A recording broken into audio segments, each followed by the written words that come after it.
On Labour headquarters, where gloom in Downing Street contrasting there was jubilation there when Jeremy Corbyn arrived about half an hour ago because he has become the most successful Labour leader since Tony Blair, no less. He's won more seats than Gordon Brown and Ed Miliband, and he won a bigger share of the vote than Tony Blair in 2005, but the party, of course, hasn't won power. So what now for Labour? And just a warning, there's flash photography in this, as our senior political correspondent Jason Farrell reports.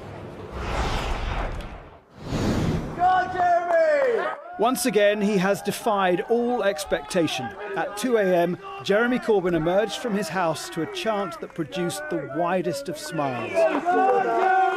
People used to say he didn't want to be Prime Minister.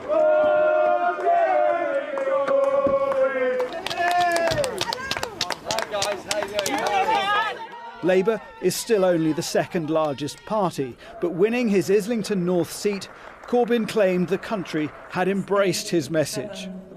You know what? Politics has changed, and politics isn't going back into the box where it was before. Because what's happened is... Well, that was Jeremy Corbyn at his constituency. Let's hear him speaking live. All came together yesterday, very high turnout, huge increase in the Labour vote, and they did it because they want to see things done differently and they want hope in their lives. We put on more than 3 million votes yesterday. It's left the country with a lot of uncertainty. I wonder what you hope happens next. Well, we are ready to do everything we can to put our programme into operation. There isn't a parliamentary majority for anybody at the present time.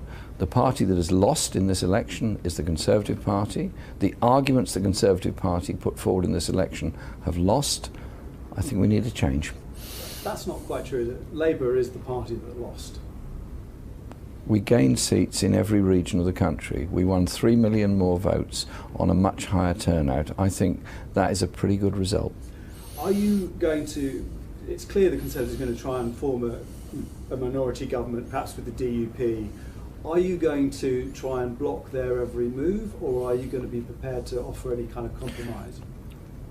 What we were elected to do was put forward a programme which is about ending austerity in Britain, is about supporting our National Health Service and Social Care Service, is about proper funding of our education service, and is about improving the lives of people in this country through protection of the triple lock-on pensions, for example. You sound like a man who's preparing to try and form the next government. Is that what you expect? We are ready to serve this country. That is what we fought the election for, and this is the programme we put forward in our election. But you've also said no deals, no pacts.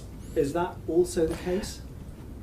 We're offering to put forward the programme on which we fought the election. We have done no deals or no pacts with anybody.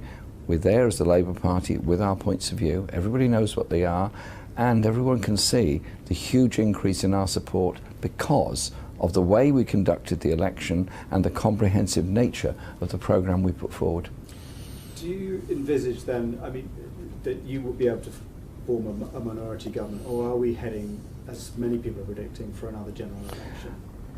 Well, Parliament must meet, and Parliament will then have to take a decision on what happens when a government puts forward the Queen's speech. We will put forward our point of view. We are, of course, ready to serve.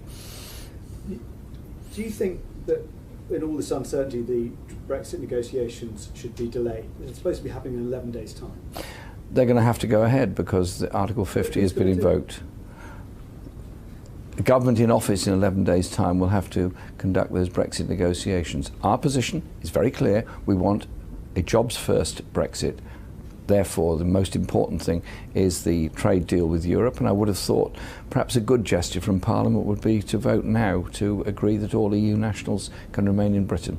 Do you think, though, that there should be some kind of delay to Article 50 or any delay whatsoever in the negotiations? Well, that is not completely in Britain's hands. That is a decision that has to be taken by the other party to negotiations. We are ready to undertake negotiations on behalf of this country to protect jobs and have a sensible trade arrangement, tariff-free trade arrangement with Europe. Do you think Theresa May should resign? I said so last night at my own election count, that she fought the election on the basis that it was her campaign, It was her decision to call the election.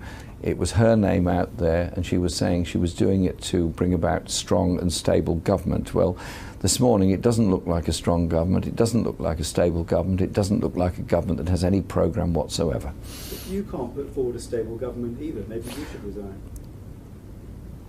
We've just been elected to Parliament only a few hours ago, and my party has had a huge increase in its vote. We've gained seats all over the country, in every region of this country and in Scotland and Wales. I think everyone in the Labour Party and everyone who supported the Labour Party yesterday, young people, old people, everyone in between, I think they should be very proud of what we achieved yesterday. Just to be clear, are you saying that you are the victors and that you should be forming the next government? We put forward our policies, strong and hopeful policies, and they've gained an amazing response and traction. I think it's pretty clear who won this election. So you should be forming the next government? We're ready to serve the people who have given their trust to us. Jeremy Corbyn, thank you very much. Labour leader Jeremy Corbyn talking a few minutes ago to Sky's Jason Farrell there.